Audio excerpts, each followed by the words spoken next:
музей лицам, поддерживающим военную оккупацию Украины, вход нежелателен. Мы вам отправим кучу гробов, всех перережем, русских как нации не существует. Наконец-то мы избавимся от такой мрази в жизни, как ты. Гори в аду, россиянин. У кого увидите георгиевские ленты, срывайте, второй сорт, они нам чужие. Что вы тут делаете тогда? Валите в свою сраную прогнившую Россию. Вот он, ДД, учился со мной в одной консерватории в Киеве. К сожалению, у него начал отмирать мозг, и теперь он пишет разные гадости. Страна должна знать своих героев в лицо. Он путинист и ДД, поддерживающий Россию.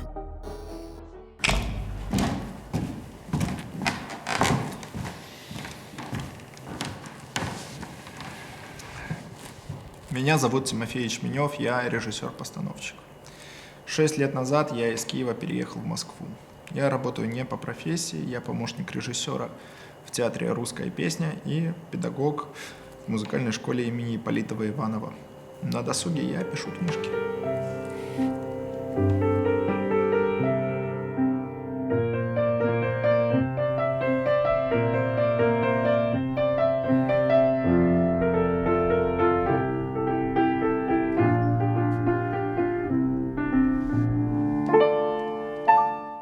Я из творческой семьи. Моя мама неплохо играет на фортепиано и здорово подбирает любимые песни. А мой отец пишет книги и статьи.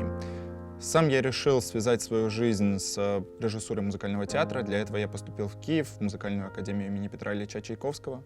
Но когда жизнь решил связать с Москвой и поступил в ГИТИС, то здесь мне сказать, что надо переучиваться, потому что все мои знания не подходят. За 6 лет жизни в Москве я поставил 5 спектаклей.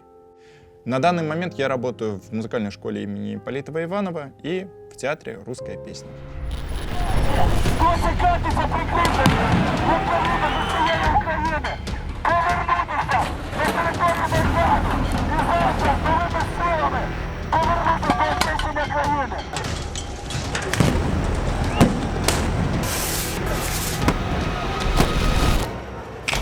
После событий 2014 года стало понятно, что жить в Украине больше не будет никакой возможности. И произошел ряд событий, в том числе обыски у меня дома, то, что начали обстреливать Луганск и Донецк. Я начал говорить с людьми, что, как со своими друзьями, с окружающими, что, ребята, вы понимаете, что мы творим какую-то несусветную дичь. Плюс был введен военный налог. Получается, каждый человек со своей зарплатой спонсирует убийство своих бывших соотечественников. Я для себя решил, что пора уезжать, потому что я не хочу участвовать в убийстве тех людей, которых я, собственно, ни в чем не обвиняю.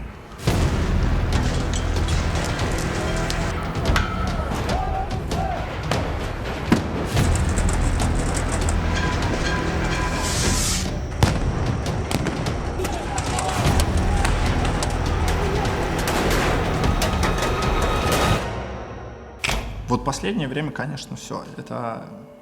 Все барьеры снесены, потому что мы и русня, и орки, мы мрази, мы все на свете. Что у нас там двуглавая курица, что наш язык выдуманный и так далее. То есть я прихожу домой, мне мои соседи говорят, что ты русня. Я прихожу на учебу, мне говорят, что вся русня — это говно. Я прихожу на работу, мне говорят, что все русские, они говноеды. И я просто не знаю, куда мне идти. Просто везде одно и то же. Я иду по улице со своими друзьями, ко мне подваливает человек и начинает избивать и меня, и моих друзей за то, что у нас не такая прическа, как ему нравится. После того, как на него пишется заявление, приезжают его друзья и говорят, что он герой Майдана, и поэтому заявление нужно забрать. И я иду к прокурору и забираю свое заявление, потому что эти ребята говорят, что если вы заявление не забираете, то мы будем обращаться не через полицию, а просто подкараулим вас и сломаем вам челюсть. Не вам, так вашим родителям. И это просто не останавливалось. Но мне кажется, что так жить человек не должен.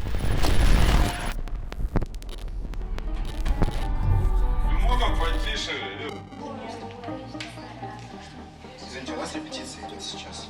А что у меня репетиция? Я башка больна, москале на ножи. Какого зала Путин? пример. Так получилось, что мой вуз в Киеве, он находился в самом центре города, и непосредственно все события, которые происходили на Майдане, они касались и моего вуза. Когда Майдан победил, этих ребят попросили покинуть помещение, и они это делали очень неохотно.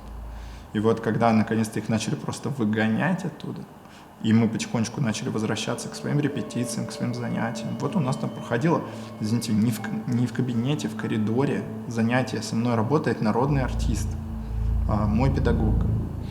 Мы работаем, поем, выходит с бодуна майдановец, говорит: можно потише.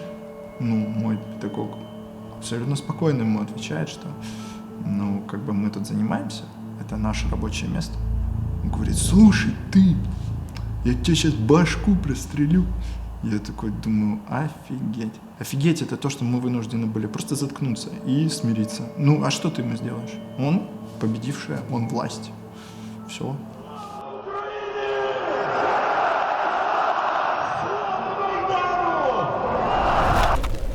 Сейчас мы находимся в театре «Русская песня». Я здесь работаю помрежем. Совсем скоро здесь будет спектакль «В Россию верим». До приезда в Россию я даже представить не мог, что буду работать в таком театре под началом такого руководителя, как Надежда Георгиевна Бабкина. Вот.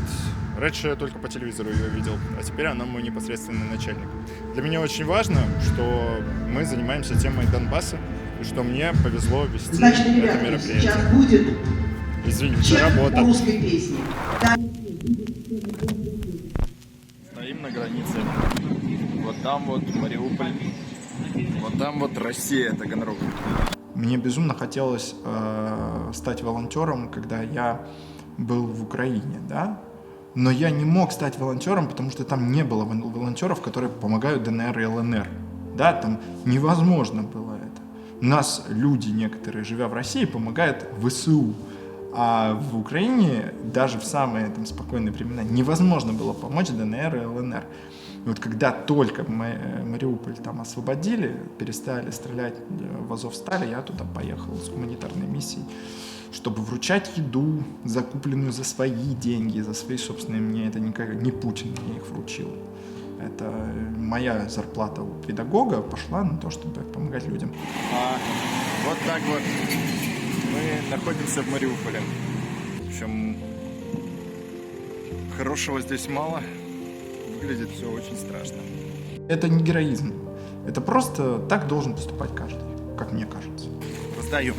Снимать ничего не буду, чтобы людей не оскорблять. Когда я приехал в Россию, я прям реально зажил. Вот оттуда началась моя молодость, мои самые лучшие дни, самые лучшие года. Все самое интересное произошло здесь.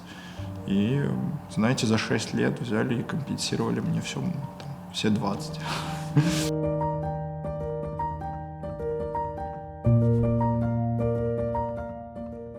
Свой дипломный спектакль в ГИТИСе я поставил на украинском языке в украинском доме на Арбате. Это, считайте, центр Москвы.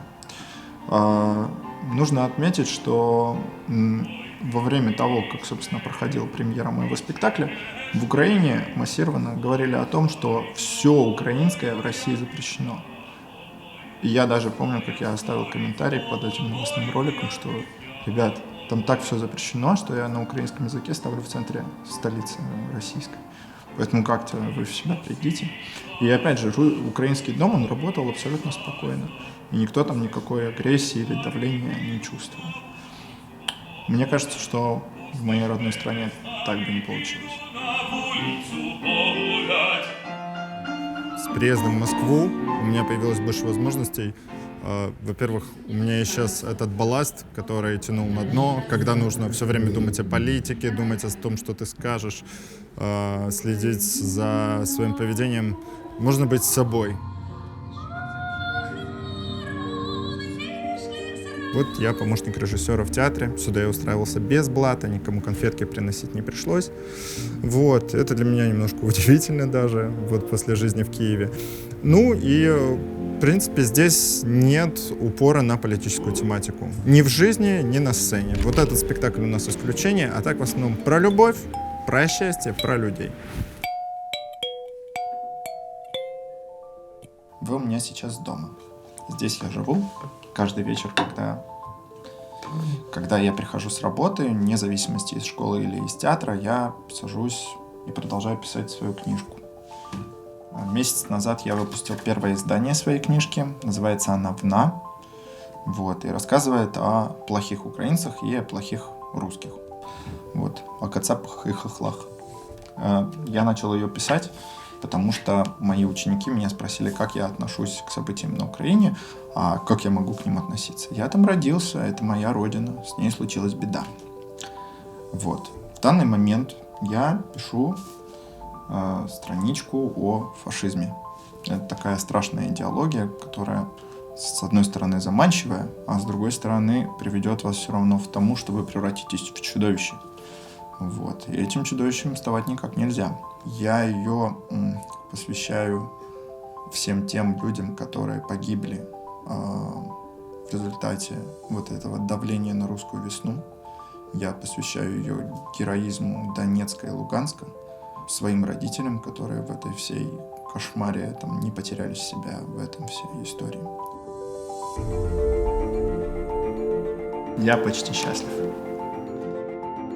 Видите, даже как получается, какие бы события ни происходили, война, там, я не знаю, кризисы, человеконенавистничество, фашизация общества, все может происходить, человек все равно думает, блин, вот где найти спутницу жизни такую, чтобы детей родила?